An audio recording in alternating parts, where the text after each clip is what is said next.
Firstly देखो, आज हम बात करेंगे रोग निदान के पेपर 2 को आपको कैसे कवर करना है सारी डिसीज़ को। देखो, 2 पार्ट आते हैं इसमें। एक आपके पास आएगा आयुर्वेदा पार्ट, जिसमें सारी आपको डिसीज़ आयुर्वेदा में करनी है, एंड देन आपके पास आता है मॉडर्न पार्ट। सारा कुछ आपके सिलेबस में डिफाइन है कि आपको कौन कौन सी डिसीज़ करनी है, तो इसमें आपको दोनों पार्ट कवर करने हैं, आयुर्वेदा पार्ट भी एंड मॉडर्न पार्ट भी। अब ये देखो, ये है आपका सिलेबस जो मैंने यहाँ मेंशन कर दिया है। एक सेकेंड, देखो आपके सिलेबस के अकॉर्डिंग हर डिसीज़ लिखी हुई है, लाइक अग्निमांद्य, छर्दी, अमलपित्त। लेकिन आप अगर डिसीज़ को इस फॉर्म में करोगे तो बहुत ज़्यादा कन्फ्यूजन आपके माइंड में क्रिएट हो जाएगी कि हम इतनी सारी डिसीज़ को कैसे करें। फर्स्टली डिसीज़ करनी कैसे है, आपको एक क्या लेना है, डायरी लेनी है। हर एक स्त्रोतस वाइज आपको डिसीज़ करनी है। जैसे स्त्रोतस हमें पता है, प्राणवय स्त्रोतस होता है, उदकवय स्त्रोतस होता है, अन्वय स्त्रोतस होता है। पहले आप स्टार्ट करोगे प्राणवय स्त्रोतस से, तो प्राणवय स्त्रोतस लोगे, उसमें जो जो डिसीज आती है आप वो सारी डिसीज एक साथ कवर करोगे। फिर आप स्टार्ट करोगे उदकवय स्त्रोतस, उसमें जो जो डिसीज आती है हम वो सारी एक साथ कवर करेंगे। मॉडर्न पार्ट हम लास्ट में लेंगे डिसीज का। तो पहले हम स्टार्ट करते हैं प्राणवय स्त्रोतस। मैं आज आपको कंप्लीट प्राणवय स्त्रोतस बता रही हूँ कि किस तरीके से आपको डिसीज को करना है, इससे आपको एक आइडिया लग जाएगा। इसी फॉर्म में आपको अपने नेक्स्ट सारे स्त्रोतस को क्या करना है, कवर करना है। तो स्टार्ट करते हैं अपने प्राणवय स्त्रोतस से। अब देखो, अब हम स्टार्ट कर रहे हैं अपने प्राणवय स्त्रोतस से। तो पहले आपको पता होना चाहिए कि प्राणवय स्त्रोतस के अंदर हमारी कौन कौन सी डिसीज आएंगी। तो प्राणवय स्त्रोतस के अंदर आपको जो डिसीज पढ़नी है वो है हिक्का, श्वास, कास, राजेष्मा मतलब कि टीबी, एंड आपको एक यहाँ पे पढ़ना है शोष रोग। शोष रोग, ये आपकी 5 डिसीज आती हैं किसके अंदर, प्राणवय स्त्रोतस के अंदर। मैं आपको इनको ट्रिक्स के साथ, इनकी संप्राप्ति को इजी वे में कैसे लिखना है, इनके निदान, इनमें कौन कौन से श्लोक याद करने हैं, मैं आपको हर चीज़ यहाँ पे पर्टिकुलरली डिफाइन करने वाली हूँ। तो ध्यान से समझना लेक्चर को, ठीक है। स्टार्ट करते हैं सबसे पहले हम किससे, हिक्का से।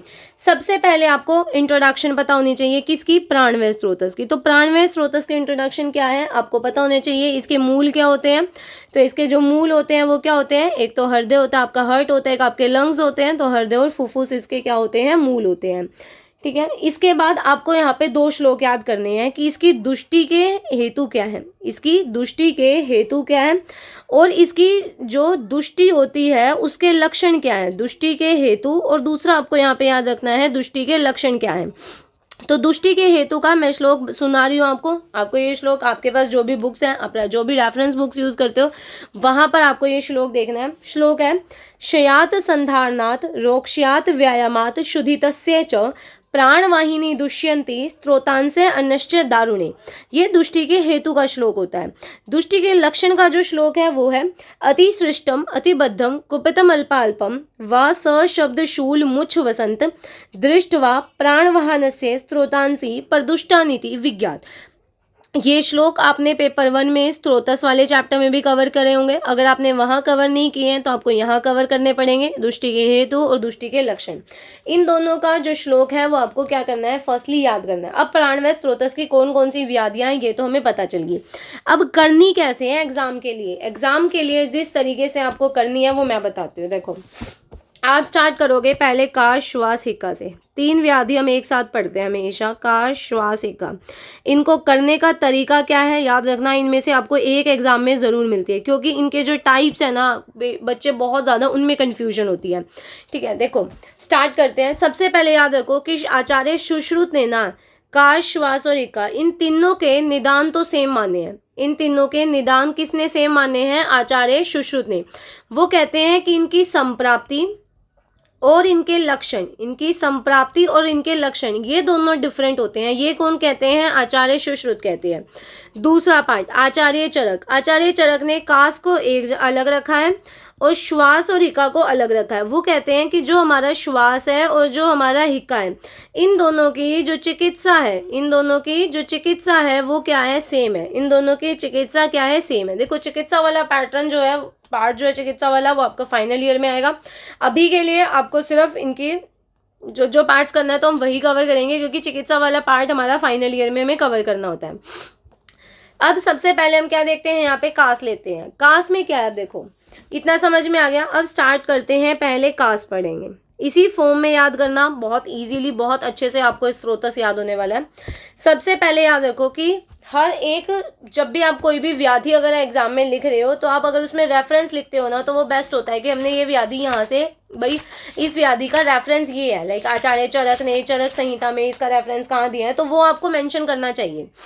ठीक है, अगर आपको वो मेंशन करना है तो आप अपनी बुक्स में रेफर कर सकते हो, तो वहाँ से आपको ये मिल जाएगा। स्टार्ट करते हैं हम डायरेक्ट कास से। तो कास है, हर व्याधि की बेसिक होता है कि सबसे पहले आप उसकी निरुक्ति याद रखो। एक चीज याद रखो, कास होता है वात और कफ की गलती की वजह से, वात और कफ की गलती होती है तब जाके आपको कास होता है।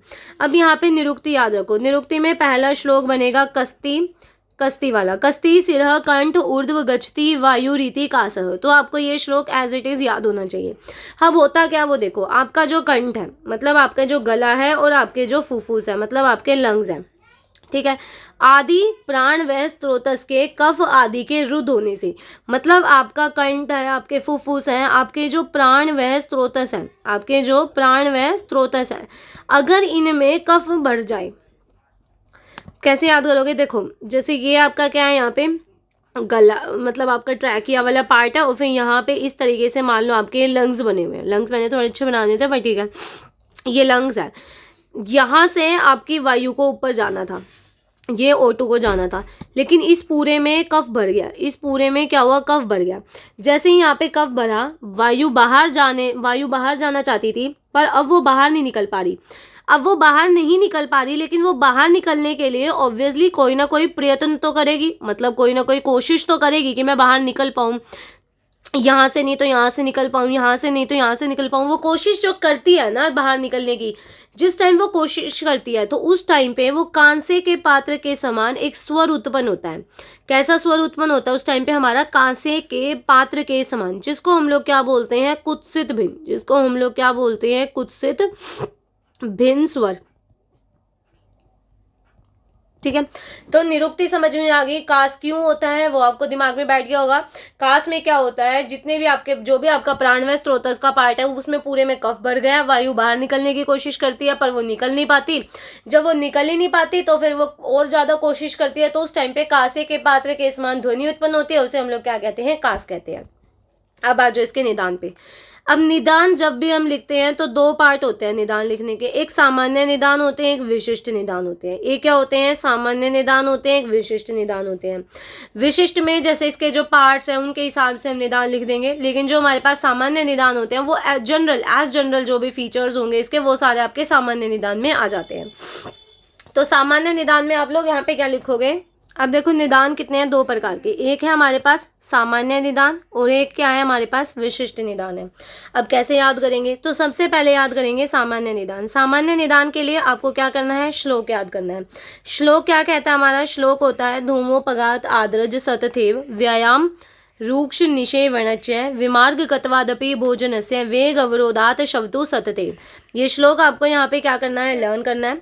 अब इस श्लोक का मतलब जो है वो मैं आपको बताती हूँ। पहला इस श्लोक में ये कहा गया है कि जो आपका धूम है और तथा रज है, धूम और रज आपके मुख में, आपकी नासिका में, आपके मुख में, आपकी नासिका में और आपके गले में प्रवेश करता है। क्या प्रवेश करता है, अगर मान लो आपके मुख में, आपके नासिका में, आपके गले वाले पार्ट में कोई भी धुआं या फिर कोई भी रज पार्ट जो है वो इंट्रोड्यूस किया जाता है, प्रवेश करता है। दूसरा, अगर आप व्यायाम करते हो, अगर आप बिल्कुल रूक्ष भोजन का क्या करते हो, सेवन करते हो, आप क्या करते हो, वेगों का धारण करते हो, और एक वेग स्पेशल लिखा गया है यहाँ पे, शवथु का वेग धारण करते हो। तो ये सारे इसके क्या है, सामान्य निदान है।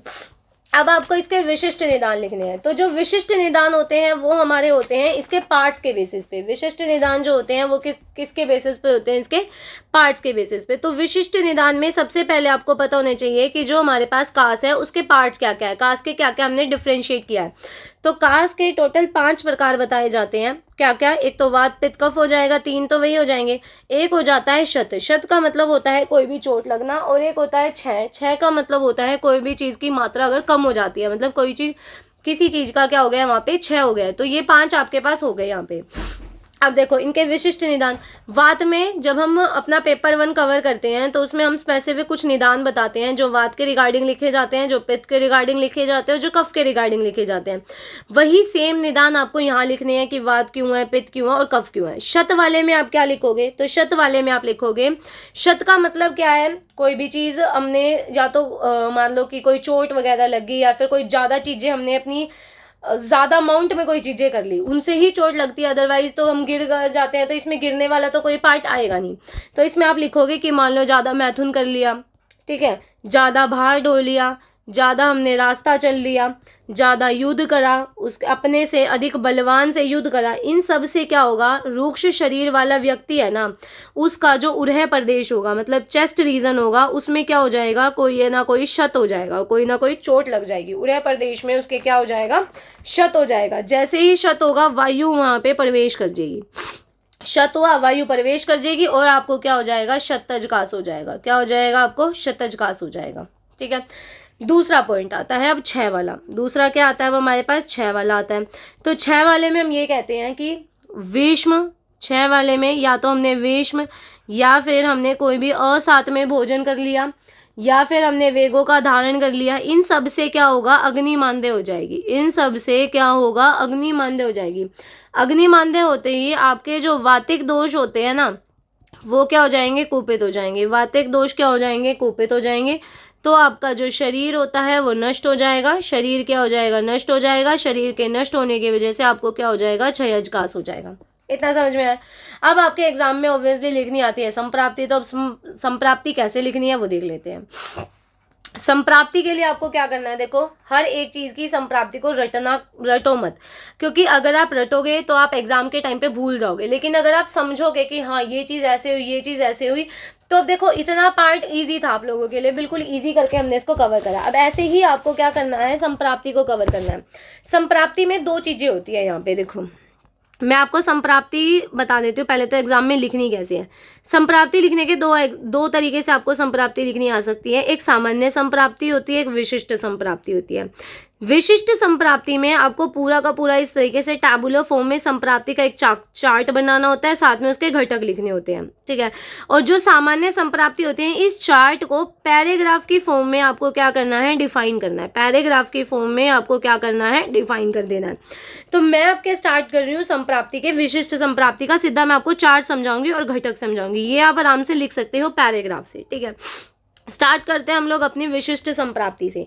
क्या होता है, जब भी आप निदानों का सेवन करते हो, अब ये तो आपको पता ही है कि संप्राप्ति का चक्र कैसे बनता है। निदान सेवन करते हैं, दोष दूष्य समोचना होती है, वो आपने फर्स्ट ईयर में पढ़ा हो। फर्स्ट जो रोग निदान का फर्स्ट पार्ट होता है उसमें हम ये सारा कवर करके आते हैं, निदान पंचक वाला सारा पार्ट, ठीक है। तो हमने निदानों का सेवन करा। निदानों का सेवन करने से जिस फॉर्म में लिखवा रही हूँ, अगर इस फॉर्म में भी एग्जाम में लिखाओगे ना, बेस्ट है। जो भी वीडियो देख रहा है, वीडियो देखने के बाद आप मुझे पर्सनली इंस्टा पे डीएम कर सकते हो नोट्स के लिए, तो मैं इसके जो नोट्स हैं वो आपको सेंड कर दूंगी, ठीक है। कि जो मेरे पर्सनली नोट्स हैं वहाँ से देख लेना। मैंने इसी फॉर्म में कंप्लीट इसको एग्जाम में भी लिख के आई हूँ मैं, और इसी फॉर्म में मैंने इसको किया है, ठीक है। तो निदान सेवन करा। निदान सेवन करते ही एक तो क्या हुआ, जो मेरे प्राणवय स्रोतस थे उनमें क्या हो गया, ख वैगुण्य हो गया, ख विगुण्य हो गया। दूसरा क्या हुआ, वात बढ़ गया। दूसरा क्या हुआ, मेरा वात बढ़ गया, ठीक है। अब इसमें प्राणवय स्रोतस में क्या हो गया, ख वैगुण्य हो गया, मतलब खाली स्पेस हो गया। कफ के द्वारा प्राणवय स्रोतस में अवरोध हो गया। हमने पहले भी ऊपर पढ़ा कि कफ आएगा, कफ क्या करेगा, पूरे के पूरे आपके प्राणवय स्रोतस में भर जाएगा, मतलब अवरोध कर देगा। दूषित प्राणवायु का, अब दूषित प्राणवायु, ये जो प्राणवायु होती है, जो प्राणवायु होती है दूषित हो चुकी है वो, और वो आपके प्राणवायु जो होती है वो प्राणवय स्रोतस में वेगों के हिसाब से वेग पूर्वक क्या करती है, गमन करती है। दूसरा, अब आपको पता है कि आपकी जो अपान वायु होती है वो नीचे की तरफ जाती है, अपान वायु नीचे की तरफ जाती है। तो यहाँ पे क्या हुआ, अब आपकी अपान वायु नीचे की जगह ऊपर जाने लगी, ऊर्ध्वगामी होगी, और ऊपर उदान वायु थी, और कौन सी वायु थी, प्राण वायु थी। इनके साथ वो मिल गई, इनके साथ जब मिली तभी तो आपकी प्राण वायु की दुष्टि हुई। दोबारा समझो। सबसे पहले क्या हुआ, प्राणवय स्रोतस में हो गया ख वैगुण्य। प्राणवय स्रोतस में क्या हो गया, ख वैगुण्य हो गया। कफ आया, कफ ने सारे स्पेसेस को भर दिया, कफ ने सारे स्पेसेस को भर दिया। दूसरी तरफ मेरा वात बढ़ चुका था, इस वजह से जो अपान वायु नीचे से जानी थी वो ऊपर आ गई।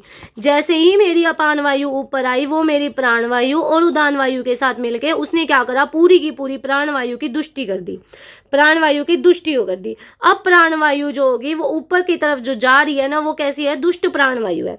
इसी की वजह से क्या होगा, वो कोशिश करेगी बाहर निकलने की, क्योंकि ऑब्वियसली वो दुष्ट है एक तो, और वैसे भी उसको बाहर निकलना था। अब जैसे वो बाहर निकलने की कोशिश करेगी, तो हमने निरुक्ति में पहले ही बताया था कि भिन्न कांसे के पात्र के समान वो एक ध्वनि उत्पन्न करेगी। ये पॉइंट बहुत लिखना इंपॉर्टेंट होता है, याद रखना। भिन्न कांसे के पात्र के समान वो एक ध्वनि उत्पन्न करेगी, जिसको हमने क्या बोल दिया, कास रोग बोल दिया, जिसको हमने क्या बोल दिया, कास रोग बोल दिया।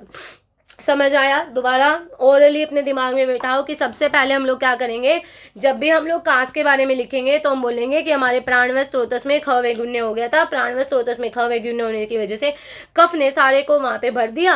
अपान वायु जो थी वो ऊपर जाने लगी, नीचे जाना था वैसे तो अपान वायु को, लेकिन अब अपान वायु कहाँ जा रही है, अब अपान वायु आपकी ऊपर जा रही है। जब आपकी अपान वायु ऊपर जा रही है तो वो आपके उदान वायु के साथ मिल जाती है और प्राण वायु को दूषित कर देती है।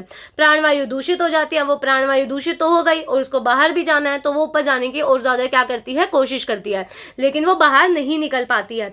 तो वो भिन्न कांसे के पात्र के समान ध्वनि उत्पन्न करती है, जिसको हम लोग क्या बोलते हैं कि कास रोग हो गया। अब इसमें जो संप्राप्ति घटक होता है उसमें क्या क्या लिखना होता है, याद रखना। एक तो दोष लिखते हैं, एक हम लोग दुष्य लिखते हैं, एक कौन सा स्त्रोतस यहाँ पे इन्वॉल्व है वो लिखते हैं। स्त्रोतस में 4 प्रकार की दुष्टि होती है, तो इसमें कौन सी दुष्टि हुई हमें वो लिखना पड़ता है, इसका स्वभाव क्या है हमें वो लिखना होता है, और हमें लिखना होता है कि अग्नि की दुष्टि कैसी हुई, अग्नि की दुष्टि कैसी हुई। तो सबसे पहले हम लिखेंगे यहाँ पे दोष कौन सा है। देखो दोष एक तो वात और कफ, मैंने आपको पहले ही बताया था कि कास वात और कफ की गलती की वजह से होता है। दुष्य हमारा रस भी है और हमारा अन्न भी है। स्त्रोतस ऑब्वियसली प्राणवय स्त्रोतस इन्वॉल्व हो रहा है, उसी स्त्रोतस के हम सारी व्याधियां पढ़ रहे हैं। अब यहाँ पे क्या हो गया था, एक अवरोध पैदा हो गया था, तो इसलिए हम इसको क्या बोलेंगे, संग बोलेंगे। इसका जो स्वभाव होता है वो कैसा होता है, आशुकारी होता है। और इसके अलावा अग्नि की दुष्टि होती है, क्योंकि हमने पहले भी बता दिया कि यहाँ पे अग्नि मांद्य हो जाती है। क्या हो जाती है, अग्नि मांद्य हो जाती है। यहाँ तक समझ आए? अब आपको क्या करना होता है, इसके लक्षण याद करने होते हैं। पूर्व रूप, जैसे हम लोग निदान पढ़ते हैं सबसे पहले, फिर निदान के बाद क्या आता है, फिर पूर्व रूप आता है, रूप आता है, देन उपशय आता है, देन संप्राप्ति आती है ना। पूर्व रूप, रूप, उपशय, संप्राप्ति, ये हम चीजें उपशय को छोड़ के बाकी सारी चीजें हमें हर एक व्याधि में पढ़नी होती है। तो हमने अपने निदान कवर कर लिए, हमने अपनी संप्राप्ति कवर कर ली, अब हम पूर्व रूप और रूप कवर करेंगे। इसके पूर्व रूप का श्लोक बहुत इंपॉर्टेंट होता है, अच्छे से आपको याद होना चाहिए। तो इसके जो पूर्व रूप का श्लोक है वो क्या है, देखते हैं। इसके पूर्व रूप का श्लोक है, पूर्व रूपम भवे तेषाम, पूर्व रूपम भवे तेषाम शूक पूर्ण गलास्यता, शूक पूर्ण गलास्यता, कंठे कंडुश्च अवरोधश्च, कंठे कंडुश्च भोजन्याम अवरोधश्च जायते। ये इसका क्या है, श्लोक है। इसका मतलब ये है, अब पूर्व रूप का ये श्लोक आपको अच्छे से याद होना चाहिए, क्योंकि हम काश, श्वास और इका, इन तीनों में पूर्व रूप में बहुत ज्यादा कंफ्यूजन होती है बच्चों को, इसलिए मैं पहले बता रही हूँ, इनके श्लोक आप याद करोगे। फिर अब इसके पूर्व रूप का मतलब क्या क्या क्या आपको इसके डिसीज के पूर्व रूप में देखने को मिलेंगे। तो सबसे पहले आपको देखने को मिलेगा कि आपका जो मुख है और आपका जो गला है उसमें क्या भर चुका है, शूक भर चुका है। क्या भर चुका है, देखो शूक पूर्ण गलास्यता, मतलब कि शूक भर चुका है आपके मुख में और आपके गले में। उसके बाद आता है कंठे कंडुश्च, कंठे कंडुश्च मतलब आपके गले में कंडू हो रही है। भोजन्याम अवरोधश्च जायते, इसका मतलब ये है कि भोजन का, आप भोजन में अवरोध हो रहा है। उसके अलावा 1 2 3 चीजें और लिख सकते हो आप लोग कि आपको अरुचि हो जाती है, अग्निमांद्य हो जाता है, स्वर में वैषम्य हो जाती है, ये सारी चीजें आप यहाँ पे लिख सकते हो। तो हमने पूर्व रूप भी कवर कर ली। अब हमें रूप कवर करने हैं। रूप का मतलब होता है लक्षण। तो इसमें जो लक्षण आपको कवर करने हैं वो 5 के अकॉर्डिंग करने हैं। तो 5 के अकॉर्डिंग लक्षण जब हम याद करते हैं तो वो पेपर में भूल जाते हैं। ये बहुत कॉमन पार्ट होता है कि जब हम इस तरीके से लक्षण याद करते हैं, भाई हर एक के पार्ट्स के लक्षण याद करते हैं, तो हम एग्जाम में भूल जाते हैं। तो अब हमें भूलना नहीं है। आप मेरे साथ हो तो भूलना बिल्कुल भी नहीं, क्योंकि मैंने भी ऐसे याद किया था, जैसे मैंने याद किया था मैं वैसे कराऊंगी। देखो इस तरीके से लिखो, मेरे नोट्स में भी इसी तरीके के लिखे हुए हैं, नोट्स आपको मिल जाएंगे। बस आपको क्या करना है, आपको मुझे मैसेज करना है नोट्स के लिए, ठीक है। सबसे पहले देखो आपका जो वात है, वात में क्या होगा, हृदय में, उर में और शिर में, इन 3 चीजों में क्या होता है, शूल होता है। क्योंकि वात का पिक्यूलर फीचर होता है कि वो पेन कॉज करता ही है। तो ये पेन कहाँ करेगा, हृदय में, उर में और शिर में, ये आपके पेन करेगा। उसके अलावा यहाँ पे ओज का क्या होता है, क्षय होता है, उसके अलावा ये हमारे शरीर के बल को भी क्या कर देता है, कम कर देता है। ठीक है, वात का पिक्यूलर फीचर होता है, वो पेन करेगा तो कहाँ कहाँ पेन करेगा।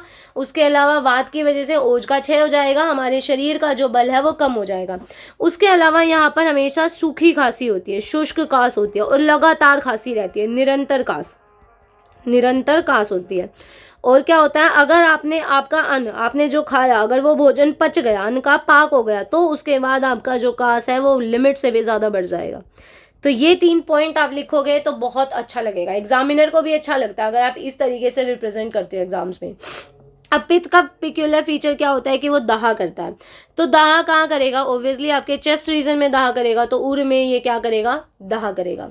उसके अलावा ऑब्वियसली पित्त है तो पित्त का क्या होगा, निष्ठीवन होगा, पित्त बाहर निकलेगा, निष्ठीवन होगा। आपके जो नेत्र होते हैं वो भी कैसे हो जाएंगे, बिल्कुल पीत हो जाएंगे, तो पित्त नेत्रता होगी। उसके अलावा तिक्तास्यता होगी, क्या होगी, तिक्तास्यता होगी। नेक्स्ट हम ये बोल सकते हैं कि कटु रस युक्त वर्ण छर्दी, कटु रस युक्त पीत वर्ण की आपको क्या हो जाएगी, छर्दी हो जाएगी। कटु रस युक्त पीत वर्ण की क्या होगी, छर्दी होगी। ये इसमें इंपॉर्टेंट है, याद रखना। छर्दी होगी, पीली होगी, लेकिन उसमें जो रस होगा वो कैसा होगा, कटु रस होगा। इसके बाद कफ। अब कफ का क्या है कि वो पूरे मुख को क्या कर लेता है, लिप्त कर लेता है। तो आपका जो मुख होगा वो पूरा का पूरा किससे लिप्त होगा, कफ से लिप्त होगा। आपके मुख में क्या हो जाएगा, माधुर्य हो जाएगा, क्या हो जाएगा, माधुर्य हो जाएगा। उल्टी लगना, वमन हो गया। उसके अलावा क्या हो गया, उत्कलेश हो गया। नेक्स्ट क्या हो गया, गुरुता हो गया। और लास्ट क्या हो जाता है, कफ की वजह से एक पिक्यूलर फीचर जो आपको सबको पता होगा, मंदाग्नि हो जाती है। अब आते हैं शतज और क्षयज। पहले मैं आपको कराती हूँ शतज। शतज में क्या होता है, शुष्क कास बाद में रक्त मिश्रित कफ निष्ठीवन। ठीक है, तो शतज में आप क्या लिख के आओगे कि सबसे पहले तो मेरे को सूखी खांसी होगी, बिल्कुल शुष्क कास, जैसे कि मेरे को किस में हो रही थी, वात वाले में हो रही थी। तो सबसे पहले तो मेरे को क्या होगी, सूखी खांसी होगी। इनिशियली ड्राई कफ होती है, लेकिन बाद में उसमें रक्त मिश्रित हो जाएगा, बाद में उसमें क्या आने लग जाएगा, रक्त मिश्रित होने लग जाएगा। ठीक है, दूसरा मेरे को क्या होगा, यहाँ पे उर में शूल भी होगा, उर में शूल भी होगा। ऑब्वियसली रक्त आ रहा है तो शूल भी होगा, उर में भी शूल होगा और कंठ में भी शूल होगा। उर में भी शूल होगा और कहाँ पे शूल होगा, कंठ में भी शूल होगा। उसके अलावा हम यहाँ पे लिखते हैं एक्स्ट्रा एक दो तीन चार चीजें लिख लो कि ज्वर हो सकता है, श्वास हो सकता है, तृष्णा हो जाएगा, और उसके अलावा क्या हो सकता है, स्वर भेद हो सकता है, मतलब हॉर्सनेस ऑफ वॉइस हो सकता है। एक बहुत इंपॉर्टेंट जो आपको यहाँ पे लिख के ही आना है, दैट इज पारावत कूजन। क्या हो जाता है, पारावत कूजन हो जाता है यहाँ पे मेरे को। ठीक है, लास्ट आता है मेरे पास अब क्षयज। क्षयज में क्या होता है, सबसे पहले, क्योंकि ऑब्वियसली अगर आप सोच के देखो, मेरी बॉडी में किसी चीज़ की कमी हो गई है, मान लो मेरी बॉडी में अगर विटामिन की कमी हो जाए तो मेरे को पेन सा रहेगा, बहुत लेथार्जिक फील होगा ना। तो यहाँ पे क्या होगा, गात्रशूल, मेरे गात्र में क्या होगा, पेन होगा बहुत ज़्यादा, ज्वर होगा मेरे को। अगर मैं अति भोजन, बहुत ज़्यादा भोजन का भी सेवन कर लूँगी ना मैं, तब भी मेरी बॉडी में कृष्णता ही रहेगी। मैं चाहे कितना ही खाना खा लूँ तब भी मेरी बॉडी में कृष्णता ही रहेगी। ठीक है, उसके अलावा जो मेरा मल होगा वो कभी तो पतला आएगा और कभी कैसा आएगा, सांद्रा आएगा। मतलब इरेगुलर बाउल हैबिट होगी, कोई फिक्स्ड बाउल्स की हैबिट नहीं है मेरी, इरेगुलर रहेगी बिल्कुल। उसके बाद क्या हो सकता है, और यहाँ पर ये हो सकता है कि कांति युक्त नेत्र होना, इंक्रीज्ड शाइनिंग ऑफ आईज। यहाँ पर मेरे नेत्रों की शाइनिंग बढ़ जाएगी, ये बहुत इंपॉर्टेंट फीचर है। देखो वैसे तो आपकी कांति जानी चाहिए थी, लेकिन यहाँ पर कांति बढ़ जाती है, तो कांति युक्त नेत्र होना। और उसके अलावा यहाँ पर क्या होता है, सभी से घृणा होने लग जाती है। इस पेशेंट को सभी से क्या होती है, घृणा होती है। और इस पेशेंट को क्या होता है, दुर्गंधित हरित रक्तवर्णी कफ का क्या होता है, निष्ठीवन होता है। कफ का क्या होता है, निष्ठीवन होता है, मतलब कफ जो है वो क्या होता है, बाहर निकलता है। कैसा कफ बाहर निकलता है, दुर्गंधित हरित और रक्तवर्णी जो कफ होता है वो क्या, दुर्गंधित हरित और रक्तवर्णी कफ जो होता है वो बाहर निकलता है। इसकी तुलना अगर हम मॉडर्न के हिसाब से देखें तो हम इसकी तुलना किससे करते हैं, पल्मोनरी ट्यूबरक्लोसिस से। किससे करते हैं, पल्मोनरी ट्यूबरक्लोसिस से हम इसकी क्या करते हैं, तुलना करते हैं। उसके अलावा बस आपको इसमें लास्ट पार्ट याद करना है, साध्य का। तो साध्य में याद रखो कि अगर वात पित्त कफ आते हैं तो वो कैसे होते हैं, साध्य होते हैं। अगर आता है शतज है और अगर आता है संयज है तो वो कैसे होते हैं, याप्य होते हैं। अब आपको साध्य याप्य का तो मतलब पता ही होगा। बताओ क्या कुछ था, इस तरीके से अगर आप अपनी डिसीज़ को याद करोगे तो वो बहुत ईजिली आपको याद हो जाएंगी। अब मैं एक डिसीज़ और करा देती हूँ, चलो आपका श्वास पार्ट। श्वास में देखो अब कैसे श्वास को याद करना है। श्वास में वही सेम, सबसे पहले लिखो कि श्वास वात और कफ की गलती की वजह से होता है। इसके सारे के सारे जो निदान होंगे वो वात और कफ वाले लिख देंगे, तो हमें निदान याद करने की ज़रूरत ही नहीं है।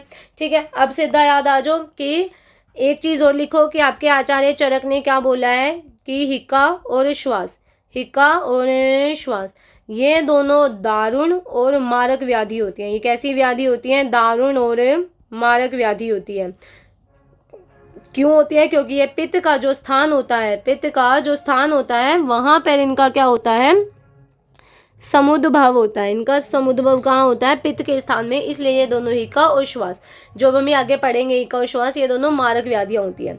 इसकी संप्राप्ति देखो, इसके निदान में आप लिख सकते हो कि क्योंकि वात और कफ की प्रधानता रहती है तो आप सारे के सारे वात और कफ प्रकोपक आहार विहार का सेवन लिख देना। जैसे वात में आप लिख सकते हो कि वायु वात के प्रकोपक आहार, और कफ में आप कफ के प्रकोपक आहार लिख देते हो। ये जब हम अपना पेपर 1 कवर करते हैं तो उसमें सारे निदान बताए जाते हैं, तो वही निदान आपको यहाँ लिखने हैं।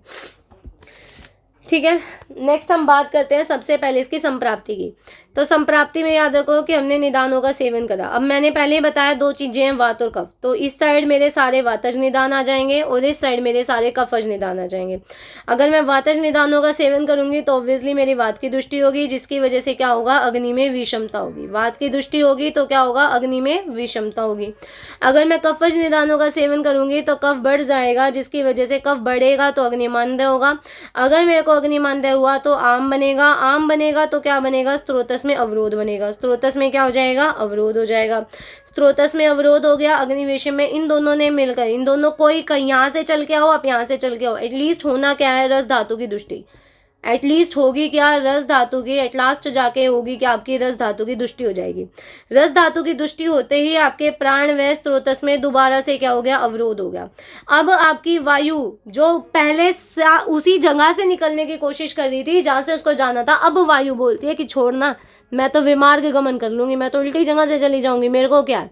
वो विमार्ग गमन कर लेगी। जैसे ही वो विमार्ग गमन कर लेगी आपको श्वास में क्या होगी? कृच्छता होगी। तो आप श्वास को कृच्छता पूर्वक लोगे और जिससे आपको क्या हो जाएगा? श्वास रोग हो जाएगा।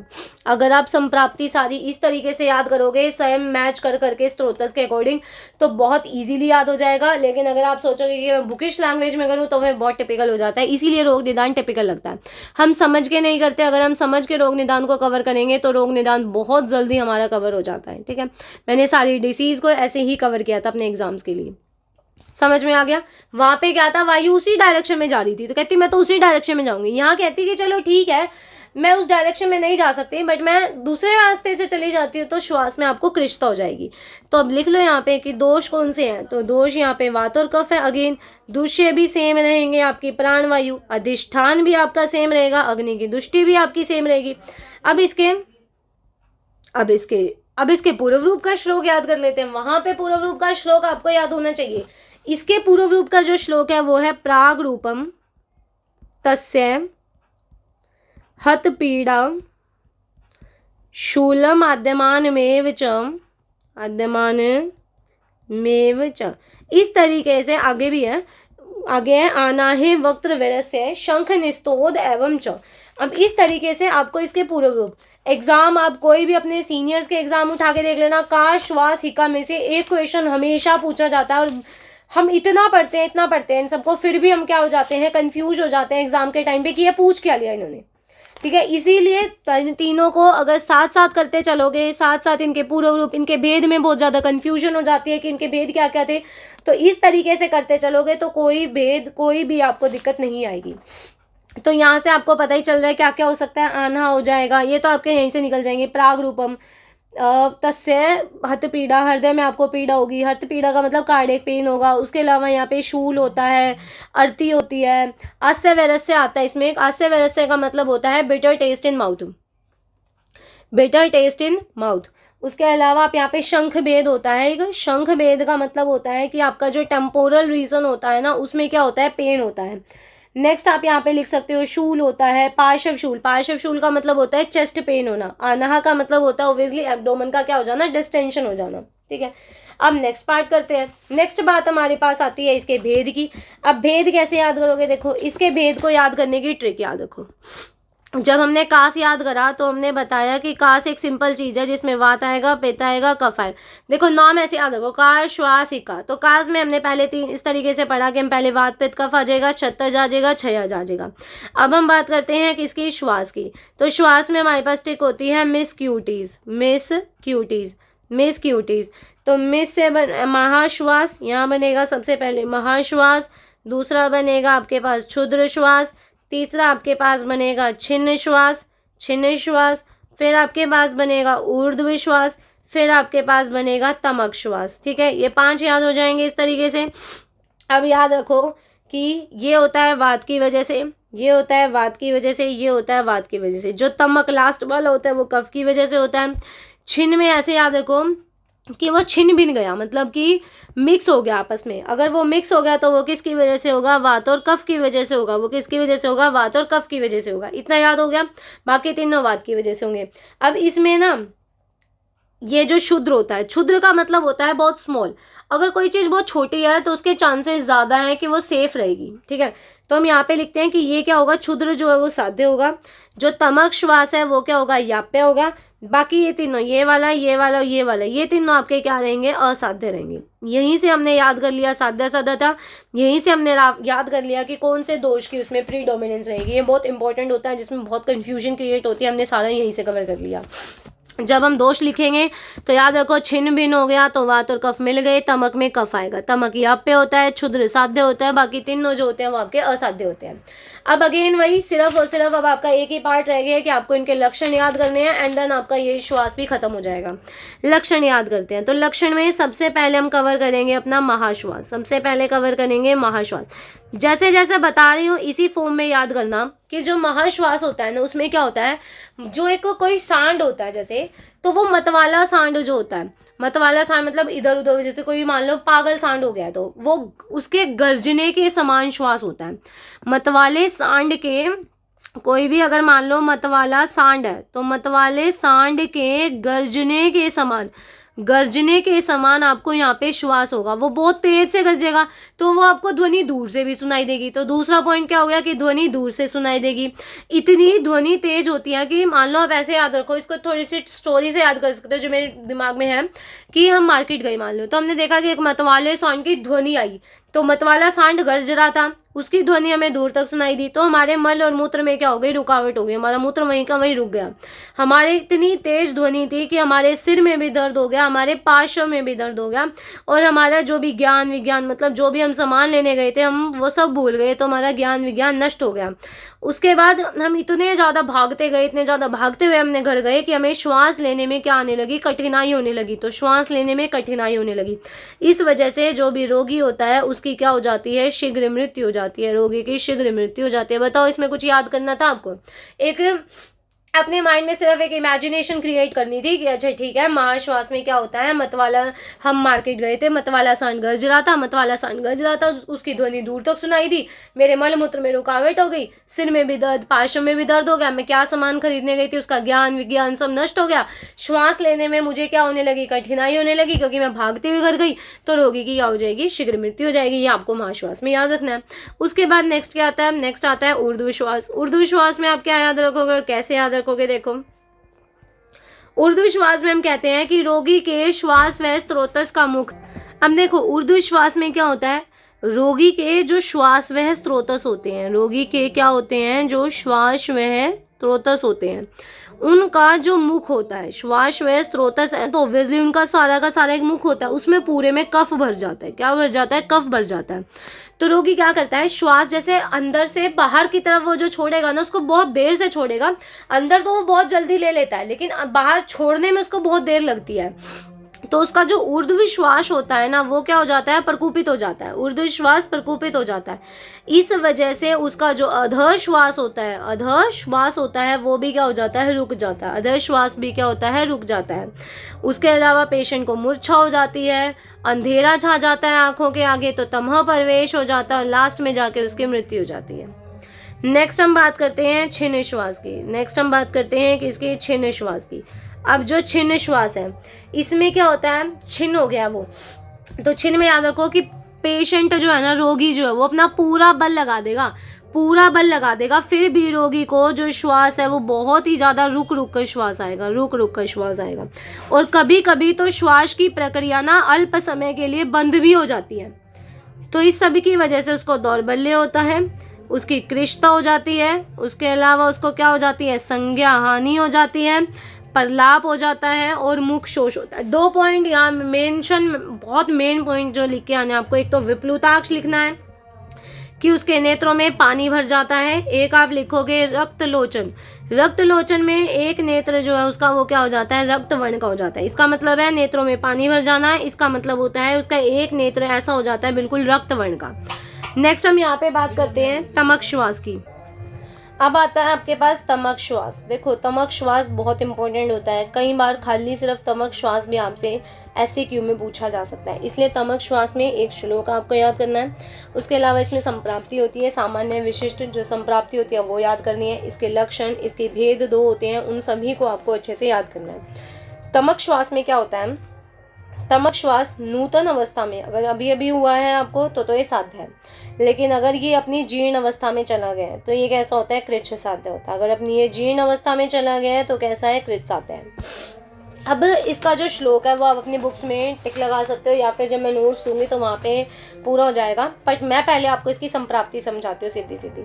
आपने निदानों का सेवन करा, निदानों का सेवन करने से ऑब्वियसली यहाँ पे क्या बढ़ रहा है, कफ बढ़ रहा है, कफ बढ़ा, मार्ग अवरोध हो गया, कफ बढ़ा, मार्ग में अवरोध हो गया। यहाँ पे तो वायु प्रतिलोम गति करेगी, वायु उल्टी चलनी शुरू हो गई। जैसे ही वायु उल्टी चलनी शुरू हुई, उसने क्या करा, ग्रीवा को और आपके सिर प्रदेश को, मतलब आपकी गर्दन को और आपके सिर प्रदेश को क्या कर दिया, जकड़ दिया। क्या कर दिया, जकड़ दिया। इन सब की वजह से क्या हुआ, कफ को उभाड़ कर पीनस रोग, कफ बिल्कुल उभड़ गया, कफ उभड़ गया, याद है आपको, वो कफ पूरा भरा हुआ था सारे में। अब इसने क्या हुआ, प्रतिलोम गति हुई, प्रतिलोम गति होने से आपकी जो ग्रीवा है और आपका सिर प्रदेश जकड़ गया। इस पूरे प्रोसेस में क्या हुआ, आपका कफ उभड़ गया, उभड़ने की वजह से वहां पे क्या कर दिया उसने, पीनस रोग उत्पन्न कर दिया, पीनस रोग उत्पन्न कर दिया। फिर आपके गले में गुरगुराहट हुई, क्या हुई, गुरगुराहट हुई, और साथ में तीव्र वेगों से आपके प्राणों को पीड़ा युक्त करना, ये इंपॉर्टेंट होता है। तो इसका श्लोक सुनो पहले ध्यान से। इसका श्लोक है, प्रतिलोमा यदा वायु स्त्रोतांसी प्रतिपद्यते, प्रतिलोमा यदा वायु स्त्रोतांसी प्रतिपद्यते, ग्रीवा शिरश्च संग्रह है, ग्रीवा शिरश्च संग्रह है, श्लेष्माणाम समुद्रीय च, ग्रीवा शिरश्च संग्रह है, श्लेष्माणाम समुद्रीय च, करोति पीनस तेन रुदो व्याधि गुरगुरुकम तथा अतीव तीव्र वेगम च श्वास प्राण परपेड़कम। तो ये क्या है, इसकी सामान्य संप्राप्ति का एक श्लोक होता है जो आपके एग्जाम में लिख के आना है। अब इसका मतलब ये है इस श्लोक का कि सबसे पहले हमने निदानों का सेवन करा, कफ बढ़ गया, कफ के बढ़ने से मार्ग में क्या हो गया, अवरोध हो गया, जिसकी वजह से वायु का प्रतिलोम गमन हुआ, आपके ग्रीवा और आपका सिर प्रदेश जकड़ गया, कफ को उभाड़ कर पीनस रोग हुआ, गले में गुड़गुड़ाहट हुई और उसके तीव्र वेगों के साथ आपके प्राण पीड़ा युक्त हो गए। तो इसका जो विशिष्ट निदान बनेगा वो कुछ ऐसा बनेगा कि वात और कफ प्रकोपक आहार का सेवन करने से ये दोनों चीजें बढ़ गई। इन दोनों चीजों के बढ़ने से आपके मार्ग में क्या हो गया, अवरोध हो गया, वात का क्या हो गया, विमार्ग गमन हो गया, जिसकी वजह से आपका तमक श्वास हो गया। ये आपको नोट्स में मिल जाएगा। मेरे नोट्स के लिए आपको सिर्फ और सिर्फ क्या करना है, मैं बार बार बता रही हूँ, इंस्टा पे मुझे DM करना है वीडियो देखने के बाद, ठीक है। लक्षण, अब इसके जो लक्षण होते हैं वो याद करा देती हूँ फटाफट से। देखो लक्षण में याद रखो कि यहाँ पे रोगी का शरीर पहले तो टेढ़ा हो जाता है, उसको बार बार मैं बोल के बता रही हूँ, मैं लिखी यहाँ पे नहीं रही, आप सिर्फ मेरे चीज़ों को दिमाग में बैठाने की कोशिश करो।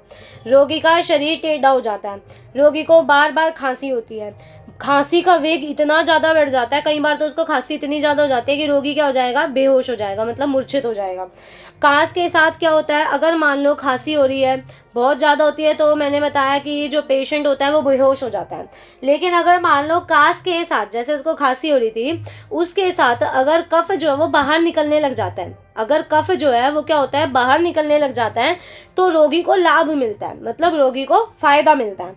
अगर वो लेट जाता है तो उसका कष्ट बढ़ जाता है, अगर वो बैठ जाता है तो उसको क्या करता है, तो उसको अच्छा लगता है, बैठने पर उसको आराम मिलता है। उष्ण पदार्थों के सेवन की उसको इच्छा होती है, नेत्र हमेशा उसके ऊपर की ओर चढ़े हुए रहते हैं, ललाट पर जो माथा होता है ना, उस पर उसका स्वेद ज़्यादा रहता है, अगर आप उसको शीतल वातावरण दोगे, मतलब ठंडा वातावरण दोगे, कफवर्धक आहार विहार दोगे, तो वो क्या हो जाएगा, बढ़ जाएगा। तो उसके सिम्टम्स क्या हो जाएंगे, सारे के सारे बढ़ जाएंगे। तो मेरे ख्याल से आपको लक्षण समझ आएंगे। मैंने यहाँ इसलिए नहीं लिखे क्योंकि वो बहुत ज़्यादा लंबी वीडियो खींच जाती है आप लोगों के लिए भी। तो तमक श्वास के दो पार्ट, एक तो होता है संतमक श्वास और एक होता है आपके पास परतमक श्वास। जो परतमक श्वास होता है इसमें दो ही उपद्रव होते हैं, एक ज्वर और एक मूर्छा। लेकिन जो संतमक श्वास होता है इसमें मेनली पित्त का प्रकोप होता है। तो ये क्यों उत्पन्न होता है पहले वो देखो। एक तो उदावर्त के कारण, या फिर आपका जो नासिका मार्ग होता है ना, अगर मान लो उसमें कोई धूल के कण वगैरह चले जाए, या फिर आपको अजीर्ण हो जाए, या फिर आप क्या करोगे, वेगों का धारण कर लोगे, वेगों को क्या कर लोगे, वेगों का अवरोध कर लोगे। इन सभी कंडीशंस की वजह से ये उत्पन्न होता है। रात्रि से बढ़ता है, अगर आप रात्रि में जाओगे तो रात्रि से ये इंक्रीज होगा, और अगर आप ठंडा आहार विहार लोगे, मतलब बिल्कुल शीतल आहार विहार लोगे, तो उससे ये क्या हो जाएगा, शांत हो जाएगा। शीतल आहार विहार लोगे तो उससे ये क्या हो जाएगा, शांत हो जाएगा। वहीं पे अगर आपको याद हो तो मैंने तमक श्वास के जब लक्षण बताए थे तो मैंने आपको वहां पे बताया था कि अगर आप शीतल, इसमें बताया था ना कि अगर आप शीतल वातावरण लोगे तो ये इंक्रीज हो जाएगा, लेकिन ये शांत होता है। इसके बाद नेक्स्ट लास्ट बच गया आपका एक क्षुद्र श्वास। जो क्षुद्र श्वास होता है उसमें क्या होता है, आपको कोई शारीरिक कष्ट नहीं होता, भोजन व जलपान की रुकावट भी नहीं होती, इसमें ये भी नहीं होती, कोई शारीरिक कष्ट भी नहीं होता। अगर आप थोड़ा सा विश्राम करते हो तो उसके जो वेग होते हैं वो अपने आप ही क्या हो जाते हैं, शांत हो जाते हैं। थोड़ा सा अगर आप क्या करते हो, विश्राम करते हो, तो आपके जो वेग होते हैं वो धीरे धीरे अपने आप ही शांत हो जाते हैं। अब इसी तरीके से आपको क्या करना है, हिक्का को कवर करना है। ये आप मेरे नोट से अच्छे से कवर कर सकते हो। उसकी ट्रिक होती है ऐसे जिम, उसकी जो पार्ट्स की याद करने की ट्रिक होती है वो होती है ऐसे जिम, दैट इज शुद्राहिका, अंजाहिका, गंभीराहिका, यमलाहिका और महाहिका। उस ट्रिक्स में पूरा मेंशन है कि कैसे कैसे आपको वो याद करना है। जो नोट्स हैं वो आपको मिल जाएंगे कास के, श्वास के, हिका के। उसके अलावा इसमें जो मेन पार्ट आता है वो आता है राजयेष्मा। राजयेष्मा बहुत इंपॉर्टेंट व्याधि है, बहुत अच्छे से इसको करना है। इसमें भी मैंने ट्रिक्स डाली हुई हैं, इसकी भी संप्राप्ति कैसे याद करनी है वो बताया। बट अगर मैं आपको इसके नोट्स दे देती हूँ तो वो आपको नोट्स बिना मेरे समझाए समझ नहीं आएंगे, ठीक है। नोट्स तभी समझ आएंगे, उसके लिए आपको वीडियो चाहिएगी राजयेष्मा की, क्योंकि इसमें जो ट्रिक्स डाली गई हैं उसमें जो अलग अलग संप्राप्ति बनाई गई है। देखो राजयेष्मा इतनी, मैंने देखा था कि मेरी क्लास में ज़्यादातर बच्चों को राजयेष्मा याद ही नहीं होता था, पर मेरे को ऐसा था कि राजयेष्मा 10 मिनट में याद हो गया था, क्योंकि मैंने इस तरीके से राजयेष्मा को याद किया। तो अब आपको क्या करना है, अगर आपको राजयेष्मा की वीडियो चाहिए तो मुझे मैसेज करना है, कमेंट करना है कि हाँ हमें राजयेष्मा की वीडियो चाहिए। और इसकी जो राजयेष्मा की वीडियो होगी, अगर आप लोग का अच्छे रिव्यूज़ आते हैं तो वो बन जाएगी। और उसके अलावा अगर आप हर स्त्रोतस की वीडियो चाहते हो कि मैं हर स्त्रोतस को आपको इसी तरीके से ईजिली कवर कराऊँ तो मुझे बता देना, तो मैं उसके ऊपर भी आप लोगों के लिए वीडियोज़ फिर बनानी स्टार्ट करूँगी, ठीक है। नोट्स के लिए DM कर देना। Okay, bye bye.